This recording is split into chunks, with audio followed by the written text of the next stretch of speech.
I'm wearing a hat because despite the fact that this is a heating installation, it has to be well vented, so it is quite cold, but I will put it off now. Just wanted to say that. And we couldn't bring a real campfire in here to give us proper heat.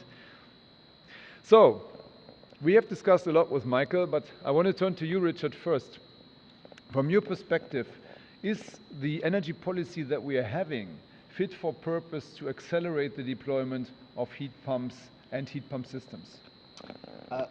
Well, no, fundamentally. And I think it depends where you are in the world. And so we know the countries which have made progress. Scandinavia, Finland, Sweden are really good examples. Countries which are colder than where we are in the UK. And as the IEA has said this year, the potential for heat pumps is basically unlimited. They're a key technology for getting all the way to 2050 to net zero. And in most countries around the world, gas heating still dominates. And fundamentally it dominates because it's cheaper and it's been subsidised historically. So we paid for the gas grid in the past. We still don't have taxes on fossil gas in most cases. Carbon prices aren't included. And that price differential still exists, which means that despite the fact that we can, once we get heat pumps running, they have a similar running cost to a gas boiler, we still don't have enough support to get over that initial investment hurdle. And that's where policymakers have to look. They have to look to reshaping the market, so including things like carbon taxes, but also providing subsidy for buildings, households, even in this example, large estates and large heat networks to provide the capital and the ongoing support for heat pumps. You as RAP and your colleagues have written a number of reports in that respect, and the name of your entity, the Regulatory Assistance Project, suggests that you're there to help. How is this help received on the other end, on the government side? Well, RAP has a good relationship with policymakers in many countries.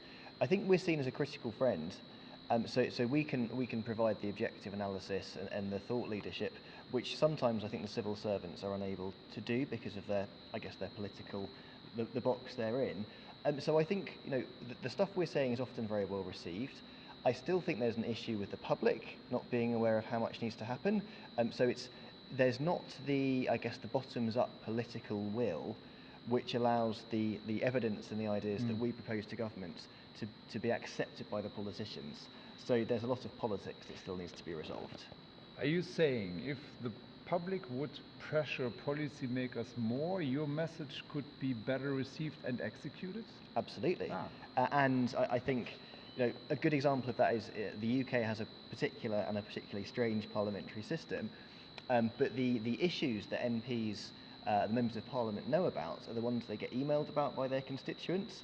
And if there's an issue, for example, air pollution, that's become very popular as an issue. Heating hasn't had that momentum yet. There has been no sort of groundswell of public opinion. And if people are writing into their MPs, and this could be your members because they're working in industry and it's so important, it then puts it onto the agenda of the normal politician that's working on behalf of their constituents. And then once that's there and then they see the policy developing, those two things can come together. That's very interesting. We have been discussing this idea of starting a campaign for clean heat, for the right for clean heat. So we are here at the COP26 in Glasgow, and outside the premises, outside the blue zone, and also outside the green zone sometimes, there's still a lot of protests going on of people accusing the decision makers of not being decisive enough, of not acting fast enough, of not taking enough responsibility on their shoulders. And some people say this seems to be that the deferring of decisions is actually en vogue. Would you say that this protest that we see outside also is helping to reframe the discussion? Yeah, I think it is. The issue is that COPs have been, the UNFCCC process and COPs have been running for decades now, and emissions have continued to rise. And I think this is, this is probably the biggest COP, certainly for the UK because it's in the United Kingdom, it's in Scotland, but we have seen mass protests. And you can't avoid that. I walked to get dinner last night and there's a statue which has basically had inserted about taxes on fossil fuels for flying. And I think that's a new thing. And I've even seen some some relatively green energy companies in Scotland. Yesterday afternoon, they were the subject of Extinction Rebellion protests for greenwashing. So it seems to be, very much a full-on on the streets battle this time, which I'm not sure I've seen before. No, I would agree. It was indeed quite impressive, and probably a forecast of what we have to expect if the changes that we need for society are not executed, are not announced and are not executed. And I think announcing also is very relevant. Let's turn to you, Michael and Dave, with regards to this aspect of advice.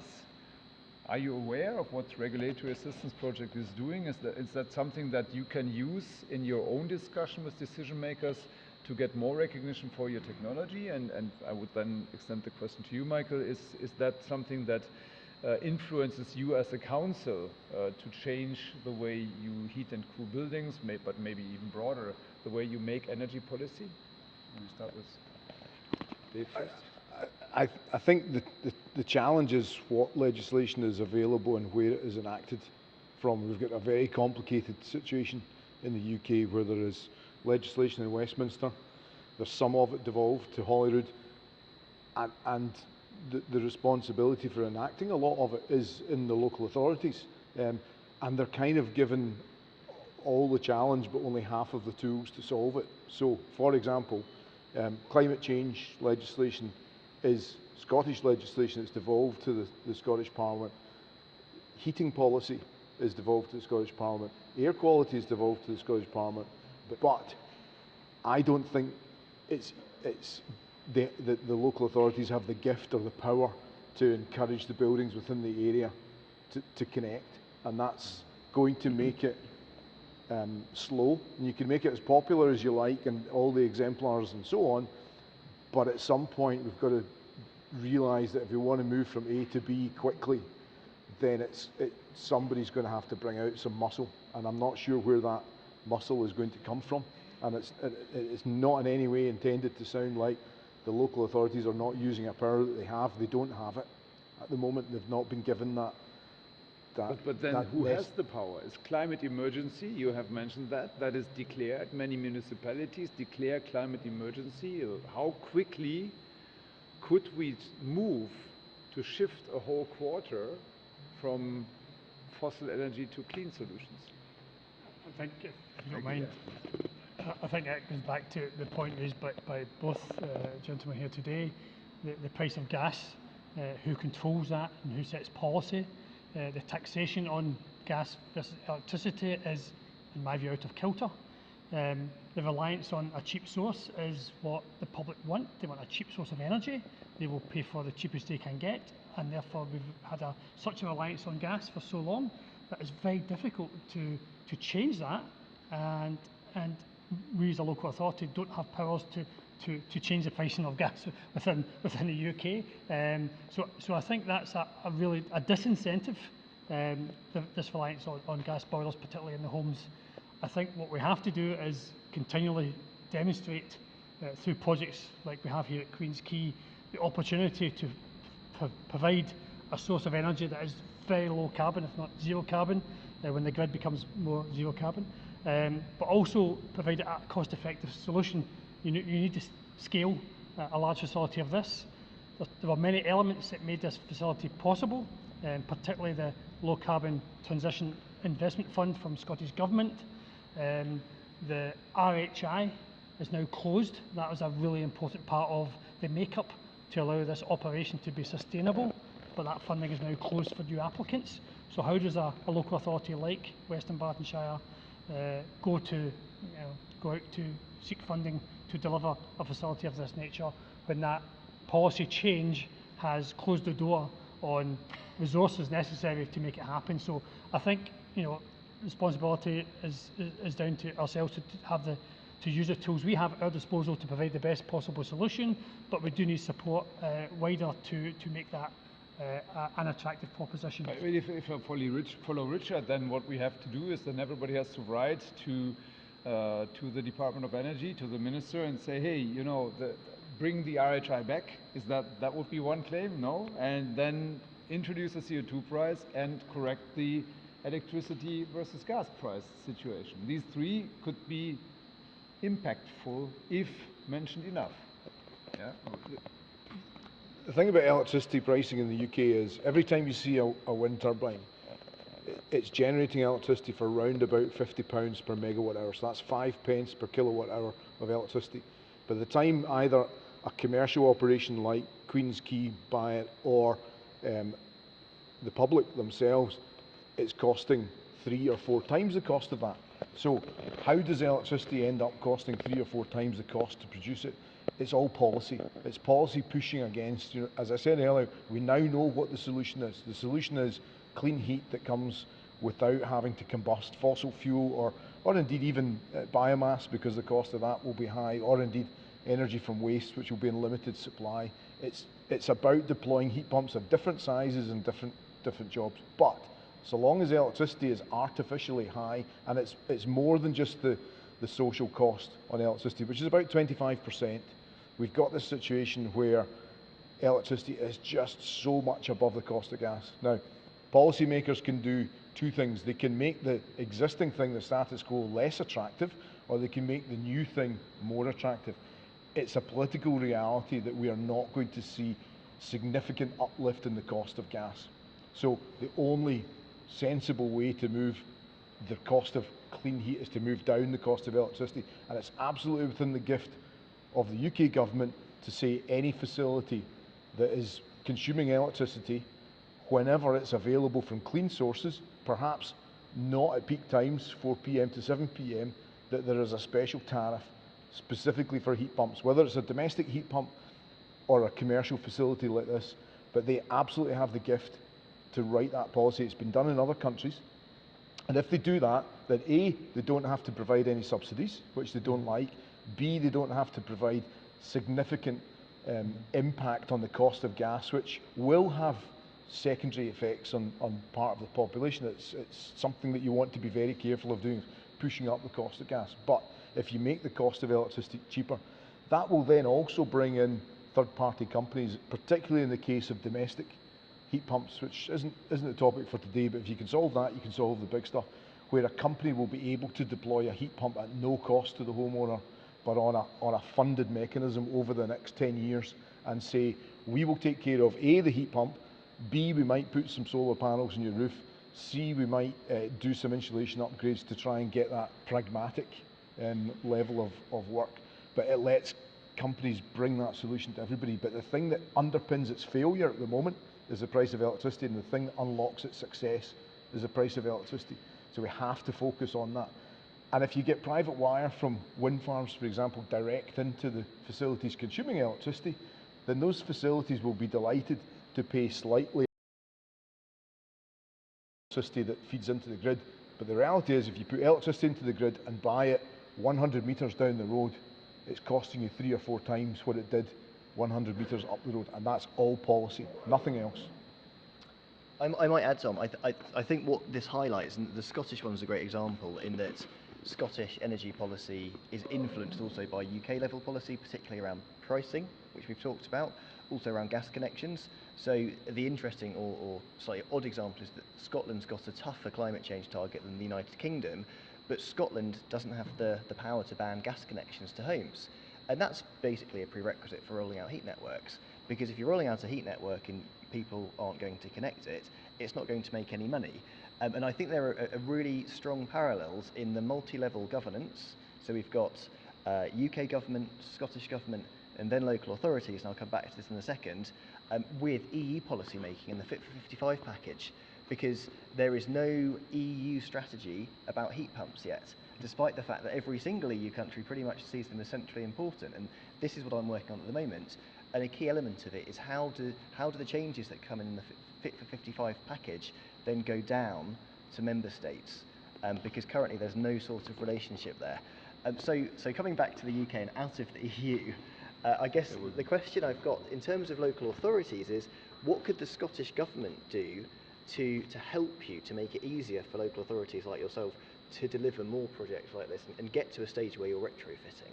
Yeah, I think in our case, so a number of years ago, there was the LCITP funding that I mentioned earlier, that was fundamental to secure that additional funding from Scottish Government to build a facility of this scale. Our local authority had to find the capital funding to build this facility. So I think the brave steps our politicians took in our case in Western Dunbartonshire was significant. So if more local authorities were brave and could take that step of investing that amount of capital necessary to build a facility like this. I mentioned earlier that RHI was a fundamental component of the long-term sustainable operations of this facility. You know, if that was reintroduced, that would give everyone the same opportunity that we had. I think the difficulty now is local authorities who are looking at us and considering what could we do to replicate some of the best practice we believe we have here. Their hands are turned behind their back because they don't have the same access to the funding we had at that particular point in time. So I think our message would be, you know, it'd be great if we could provide that level of support for others to follow us. It's just not there just now, and we'd really, you know, be keen to see if we can support in any way to encourage the government to bring back and re-support the same way we've been supported so well by the government and RHI in particular. So that would be the key thing from our perspective. Which bodies would it take to provide that support? Can we unify that? You mentioned multi-level governance, but it seems that the governance process is also part of the problem. Yeah, so UK government through Ofgem provided the RHI, I believe, so that would be their decision, not for me to comment on. So that would be very much in their hands to determine, to make that money available to encourage centres like this to come out of the ground. Scottish Government have the LCITP. There's maybe opportunities to provide other forms of incentives and support mechanisms to encourage people to build centres of this nature. So it's having the money available from those two particular sources, but also the local authorities being brave and taking that step like we have. Are there other limitations like building codes or other prerequisites, industrial zoning laws or similar that need to be addressed? You clearly have to satisfy a number of regulatory bodies. So in our case, Marine Scotland, SEPA, our planning department, our planning services have to be satisfied that you've satisfied all the regulations necessary to extract water in our case and use that water to heat up the buildings in our area. So yeah, there are a number of different regulatory bodies, but it can be done. We've proven that if you have a source of energy like water, it can be done. So I think it's engaging with these organisations very early to explain what you're trying to achieve. We found that from 5 years ago when the idea was first mooted, it was about 3 years of finding the money, and then when we started the clock to build the shell and to fit out the facility and put the pipes in the ground was 2 years or so. So it was quite a short time frame, which is quite unusual for a public authority. Yeah. We think we did a tremendous job with the right partners to deliver a facility in a reasonably short order. So it can be done, and as I said, we're very keen to share this, but they've got to find the resources necessary to make it sustainable as an organisation, as well as being environmentally sustainable, clearly. Yeah. You have obviously worked very well with Dave and also with Vital Energy. Are there enough players in the market that have this quality, or is there also a lack of skills and competence? I think in our case we were very fortunate to find a pump manufacturer in Glasgow who have spent many decades exporting around Europe their technology. So I think we were very fortunate to find Star Refrigeration on our doorstep. We went out to public procurement, public tendering, and secured Vital Energy as a partner. There were others who were in the market willing to support us. We have found the relationship with both these organisations to be, you know, tremendously positive and have worked really well for us up till now. We've been operating 1 full year. November last year we switched on, and so far the system has been working excellently. So we're very pleased with the partners we have found to deliver the service for the people of Clydebank. Dave, would you echo that, or is there enough facilitators for your products in the market that could also inform and convince the decision makers of the advantages and benefits? I don't think the limitation in the market is the supply chain. You know, we have the building at the end of Glasgow Airport runway you just see in Westway that could be building dozens of systems the size of Queen's Quay every year, or the heat pumps. It's about creating the demand for the product. The bit that I think is the hardest bit, aside from the economics, is how can any developer of district heating, be that whether it was the Scottish Government or the local authority or whether it was a private investor, for anybody to put significant amounts of money into projects, and we've modelled the city centre of Glasgow, for example, and it's hundreds of millions of district heating. We know it technically can work. Commercially, that's a problem that has to be solved, but the biggest piece in the puzzle, if you like, is what volume of heat will be sold in year 1, year 2, year 3, and that's about the developer knowing which buildings A, will connect, and B, how much they will consume. And at the moment, you could take district heating pipes to the door of a building and they'll say, well, I'll just keep using gas, thanks, because it's cheaper or because I'm not inclined to change, until we've actually got that level of trickled down commitment. So it's all very well the Scottish Government having a firm and legally binding commitment to net zero by 2045, but until that trickles down to ground level through all the different parts, be that public sector or private sector, but with the public sector, I would like to see it moving much faster. That the public sector, which is essentially a department of the government, whether it's health or whether it's education, really being encouraged to take a share of the challenge. You know, if the country has a challenge, then each of the different departments in the country has a challenge, and until they all succeed, all of us fail. So it's about finding ways to use perhaps legislation that doesn't exist, or perhaps strong policy. You know, what if in an area somebody said, look guys, we've got two problems here. We've got global pollution and we've got local pollution in terms of air quality. We predict that within 5 years, we're going to have to start finding some way of saying to buildings, and this is not a domestic building, it's a commercial building, so city centres, big office blocks, that type of thing, saying you need to reduce the amount of emissions coming out of chimneys. But there is such a legislation. There is an obligation for public buildings of 3% renovation rate per year. Technically speaking, that would bring us to 90% renovated buildings by 2050. Yeah. We also have a renovation wave initiative. It's a communication as of yet, but there is something that has to trickle down to the local level. Is it fast enough? It's not trickling. It's absolutely not trickling at all. It's not even dripping slightly. We're seeing any building, be it commercial, public, private sector, saying, I'll just not do anything. And the big danger is that the early movers, so redevelop sites in the centre of a city, for example, we build a new building and we make it as low carbon as we possibly can.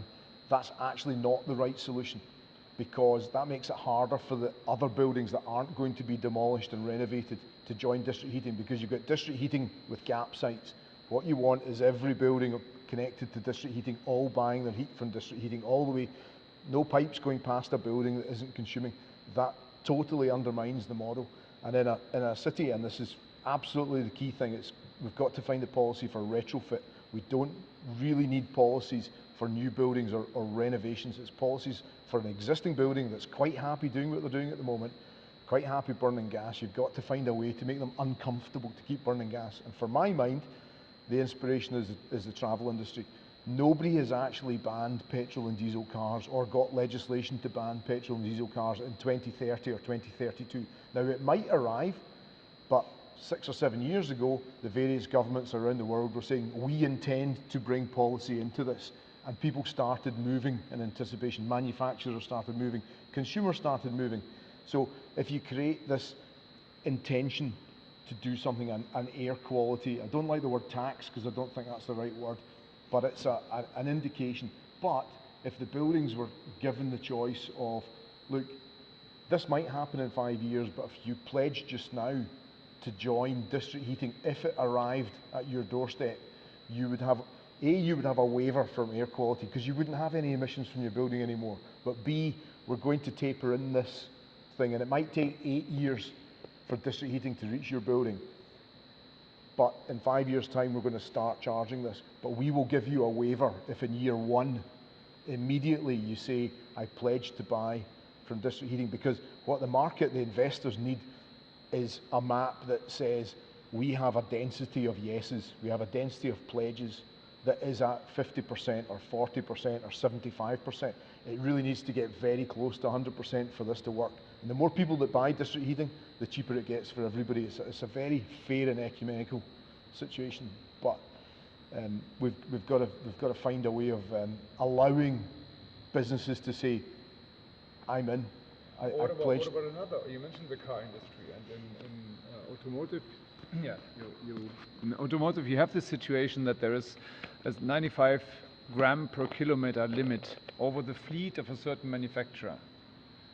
Then you don't need to ban anything, because that kills quite a few of the standard solutions and makes it also more unattractive to have big engines and big vehicles, at least weighted. You cannot just continue. If we would have similar things in the heating industry, a maximum amount, grams of CO2 per kilowatt hour of heat instead of per kilometer.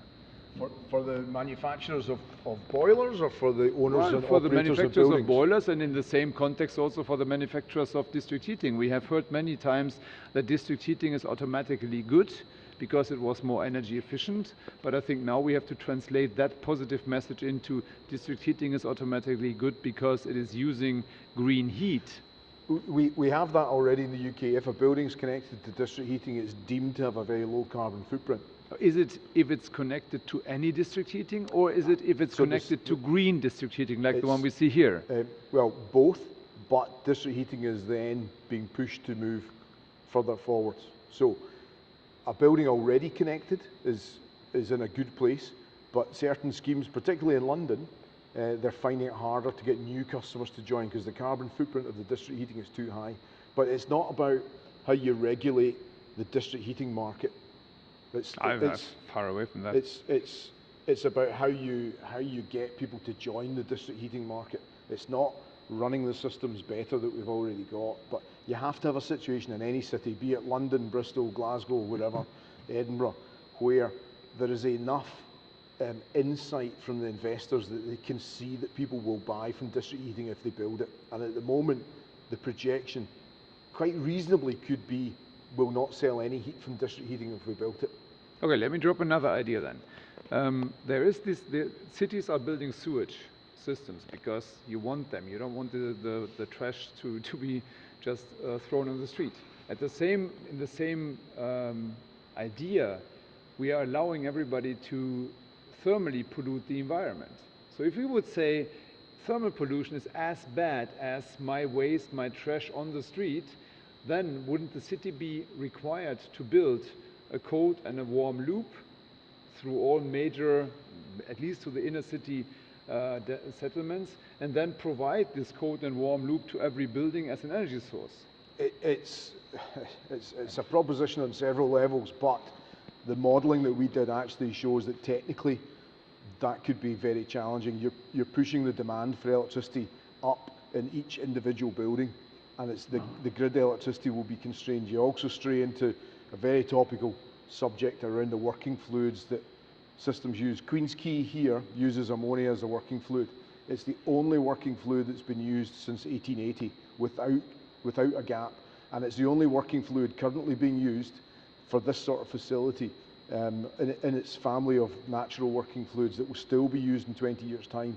People building systems for district heating using synthetic working fluids are highly likely to find challenges from a pollution perspective of the breakdown products of the chemicals. But that's a very different conversation for a different day.